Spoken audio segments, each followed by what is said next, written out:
Well, the Epstein List, lies, cover-ups, and the death of trust. They told us the truth would come out. They told us justice would be served. They told us there was a list. But now they say there's nothing, no list, no names, no justice, just silence. This is the story of the Epstein List and how its disappearance has destroyed what little trust we had left in our government. For years, we were told that Jeffrey Epstein, convicted sex offender, billionaire financier, and friend to the powerful, was at the center of a global trafficking ring. We were told there was a list, a client list, a list of the rich, the famous, the untouchable, who flew to his island, who stayed at his homes, who participated in his crimes. Attorney General Pam Bondi said the list was sitting on her desk. President Trump said he'd release it. The media hinted. The influencers promised. We waited and waited. Then came the memo. In July 2025, the DOJ and FBI released a 2-page statement. There is no client list. No further disclosure is warranted. Perpetuating unfounded theories serves no one. Just like that, the door slammed shut. No names, no accountability, and no explanation for why Ghislaine Maxwell is in prison for trafficking girls. To no one. How does that make sense? How do you traffic minors without clients? How do you sentence the accomplice but protect the buyers? Pam Bondi said the list was real. She said it was on her desk. She said more documents were coming. Now she says there's nothing. So was she lying then, or is she lying now? And what about Epstein's wealth? He was a college dropout, a failed teacher. He bounced from job to job on Wall Street, and yet he amassed a $600 million fortune. He owned the largest townhouse in Manhattan, a private island, a Palm Beach mansion, a Paris apartment, and a New Mexico ranch. Where did the money come from?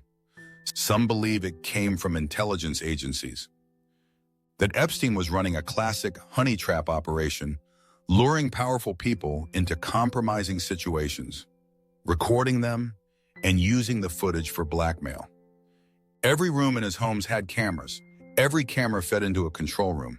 And next to that room, industrial-sized Xerox machines. He wasn't just watching, he was documenting, and someone was helping him do it. Let's talk about the passports, because this wasn't just a man with money.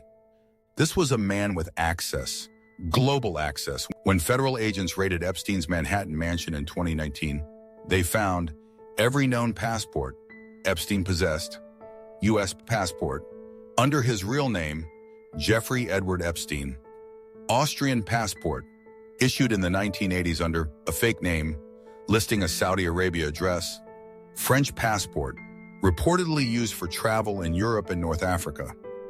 Possible Israeli travel documents, unconfirmed, but suspected by intelligence insiders. The Austrian passport included stamps from France, Spain, the UK, and Saudi Arabia. He claimed it was for personal protection in the Middle East. But why would a convicted sex offender need a fake passport to travel through Europe and the Gulf? And why would the U.S. government let him keep it? This is where the intelligence connection becomes impossible to ignore. Former Israeli intelligence officer Ari Ben-Menashe said Epstein was unequivocally working for Mossad. Others in the U.S. intelligence community believe he was a CIA asset, used to entrap foreign diplomats, politicians, and business leaders.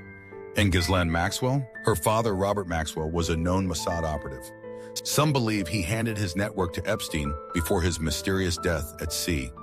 This wasn't just a sex ring, it was a blackmail operation. And it was state-sponsored. Then came the death. August 10, 2019. Epstein is found dead in his jail cell.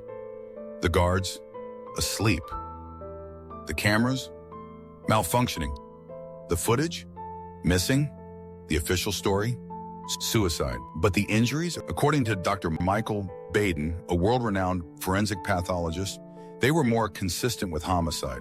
Some believe the CIA killed him. Others say Mossad, because dead men don't talk. And Epstein knew too much. This isn't just about Epstein, it's about trust. It's about a government that says one thing and does another.